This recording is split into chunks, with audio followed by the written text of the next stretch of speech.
নির্বাচনী বিধি বিরুদ্ধ পোস্টার ব্যানারে করা কমিশন, এমন পোস্টার দ্রুত সরানোর নির্দেশ নির্বাচন কমিশনের। এমনকি বিধি বিরুদ্ধ দেয়াল লিখনও মোছার নির্দেশ। আর আজ বিকেল 5টার মধ্যে কাজ শেষ করতে হবে সব রাজ্যের মুখ্য সচিবকে নির্দেশ জাতীয় নির্বাচন কমিশনের। আপনাদের আরো একবার জানাবো, নির্বাচনী বিধি বিরুদ্ধ যে সমস্ত পোস্টার ব্যানার রয়েছে সেই সমস্ত পোস্টার ব্যানারে করা কমিশন, পোস্টার দ্রুত সরানোর নির্দেশ নির্বাচন কমিশনের। সুতপা সেন রয়েছেন আমাদের সঙ্গে। সুতপা, কি নির্দেশে কি বলা হয়েছে?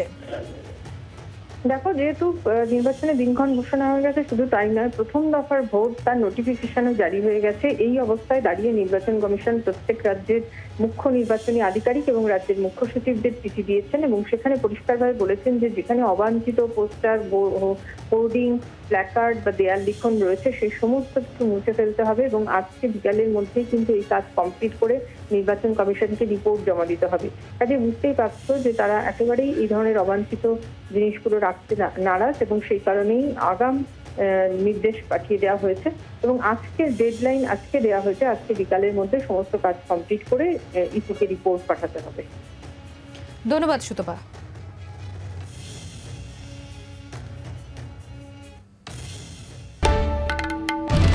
বাংলার আওয়াজ, বাঙালির আবেগ, জি 24 ঘন্টা।